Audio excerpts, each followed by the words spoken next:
श्री गणेश भगवान की जय।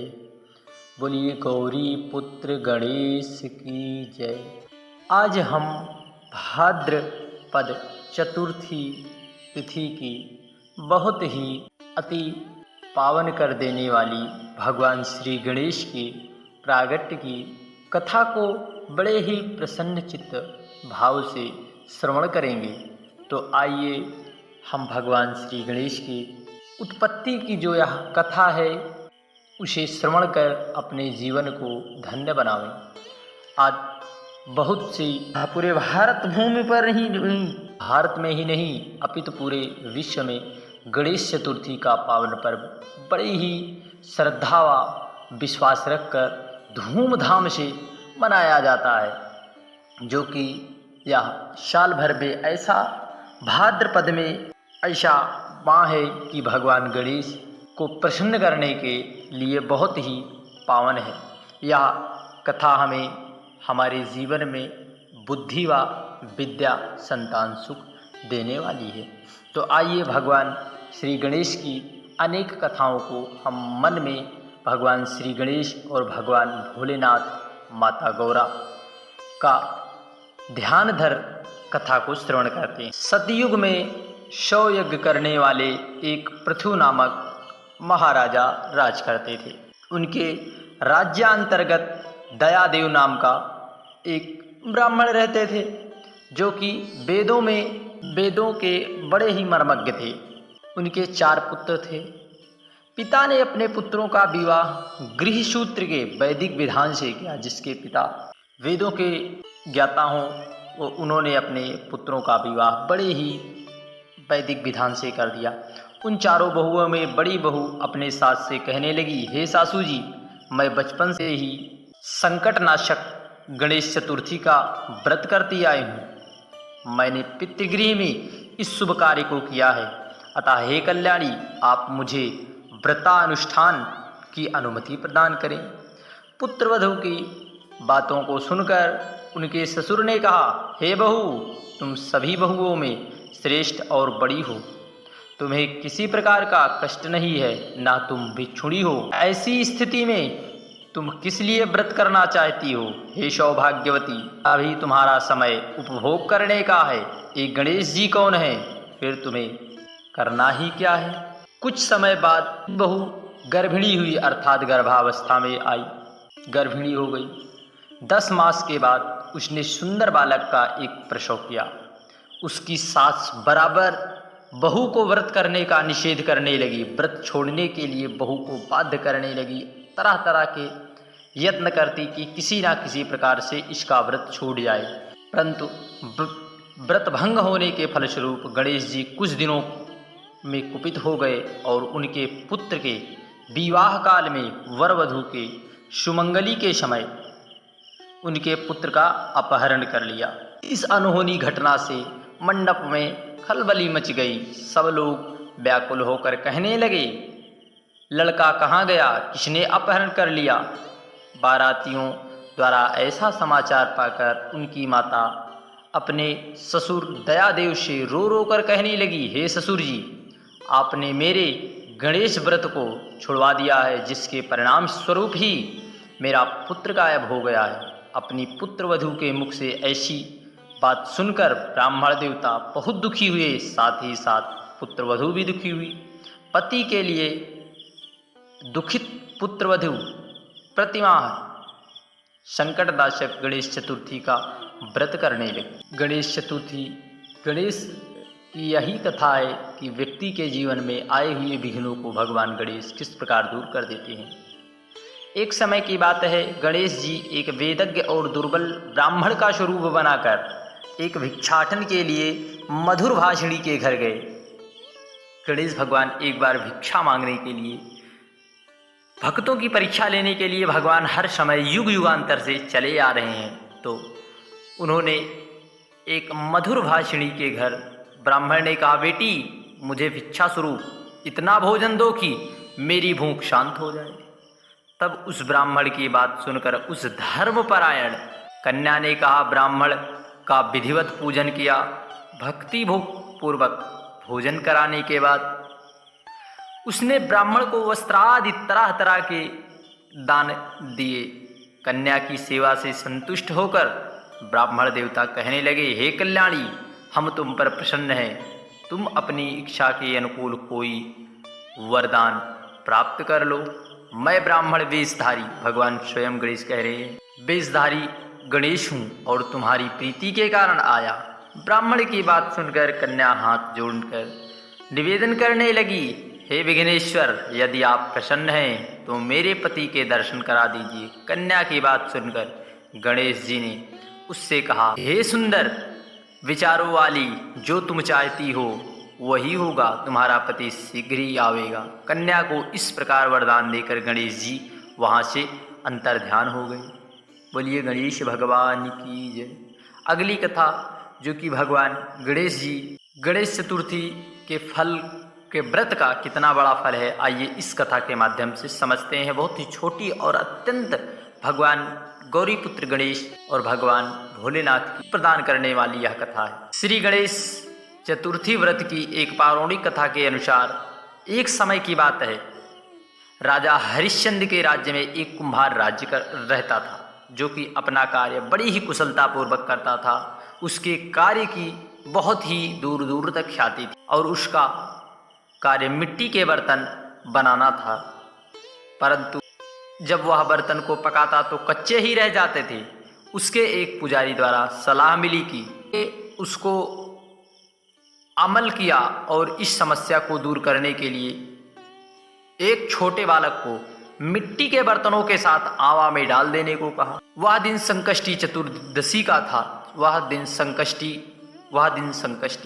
चतुर्थी का था, अर्थात वह चतुर्थी का दिन था। उस बच्चे की माँ ने अपने बेटे के लिए परेशान होकर भगवान गणेश जी से अपने बेटे की कुशलता की प्रार्थना करती और वह भी चतुर्थी का व्रत किया करती थी। अगले दिन जब कुम्हार ने सुबह उठकर देखा तो आवा में उसके सभी बर्तन पक गए थे और बच्चे का बाल भी बांका नहीं हुआ।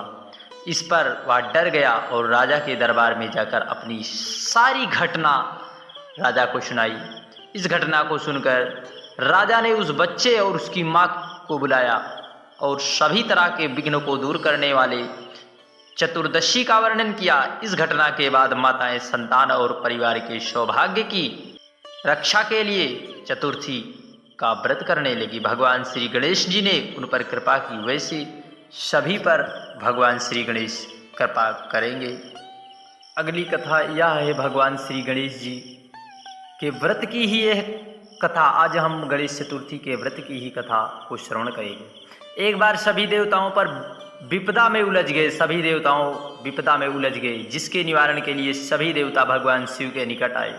उस समय शिव जी के दोनों पुत्र बैठे थे, भगवान श्री गणेश और भगवान कार्तिकेय।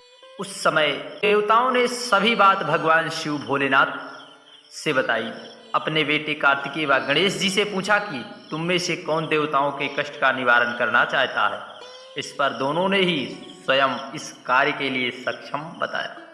इस पर भगवान शिव ने परीक्षा लेते हुए कहा, तुम दोनों में से जो सबसे पहले पृथ्वी की परिक्रमा करके लौट आएगा वही देवताओं की मदद के लिए जाएगा।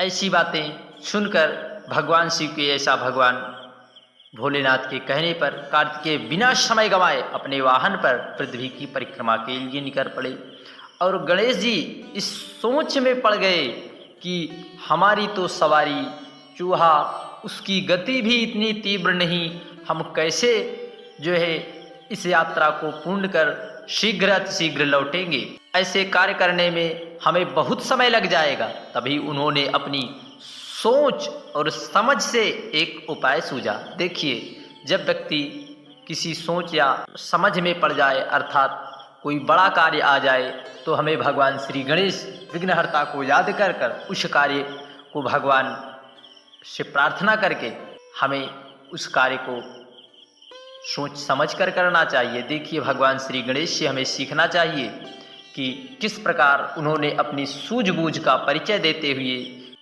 अपने स्थान से उठे और माता पिता की 7 बार परिक्रमा करके उनके समीप आकर बैठ गए। कुछ समय के बाद कार्तिकेय भी परिक्रमा करके लौट आए। और स्वयं को विजेता बताने लगे। तब शिव जी ने गणेश जी से पृथ्वी की परिक्रमा न करने का कारण पूछा। तब भगवान गणेश जी ने बताया, माता पिता के चरणों में ही समस्त लोक समाया है। यह सुनकर भगवान शिव ने गणेश जी को देवताओं के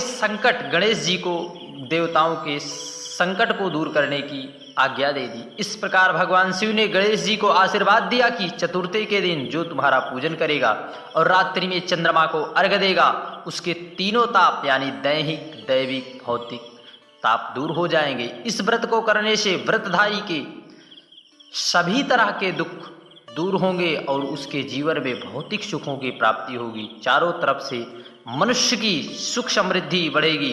पुत्र पौत्रादि धन ऐश्वर्य की कभी जीवन में कमी नहीं रही। यह भी एक भगवान गणेश को प्रसन्न करने वाली यह विशेष अत्यंत दुर्लभ कथा है।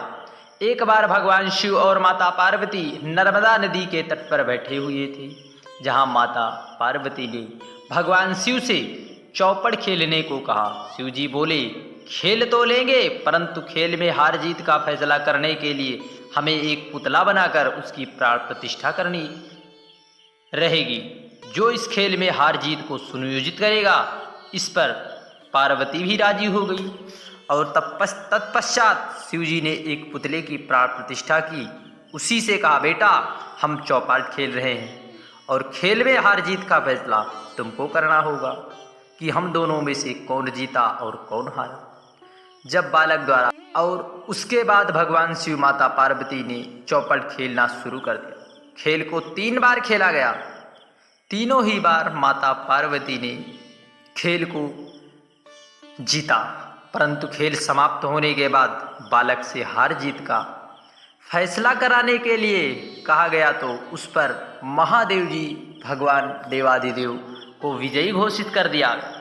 ऐसा फैसला सुनकर माता पार्वती के क्रोध की सीमा ही ना रह गई और उन्होंने निश्चय किया और क्रोधवश में उस बालक को श्राप दिया कि तुम लंगड़े और कीचड़ में पड़े रहोगे। जिसके बाद बालक ने माता पार्वती से माफ़ी मांगी और कहा, मुझे अज्ञानतावश हुआ है, मैंने किसी द्वेष भाव से ऐसी बात किया था। जब बालक द्वारा माफ़ी मांगी गई तो माता ने यहाँ पर गणेश पूजन के लिए नागकन्या आएंगी, उनके कहे अनुसार तुम गणेश व्रत करो, ऐसा करने पर तुम्हें मुझे प्राप्त करोगे। ऐसा बताकर माता पार्वती और शिव कैलाश पर लौट गए।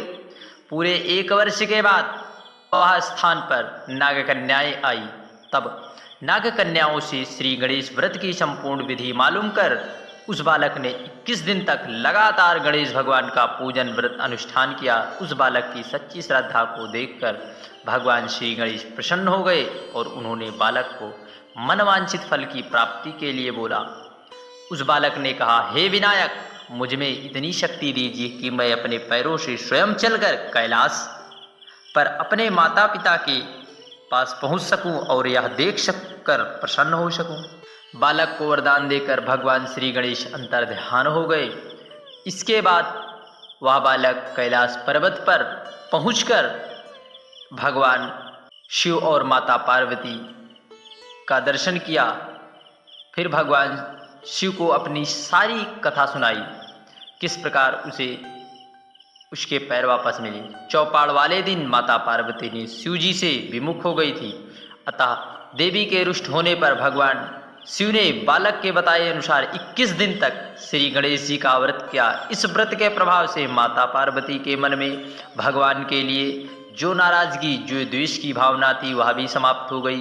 तब यह विधि भगवान शंकर ने माता पार्वती को बताई। यह विधि सुनकर माता पार्वती ने मन ही मन अपने पुत्र कार्तिकेय से मिलने की इच्छा जागृत की।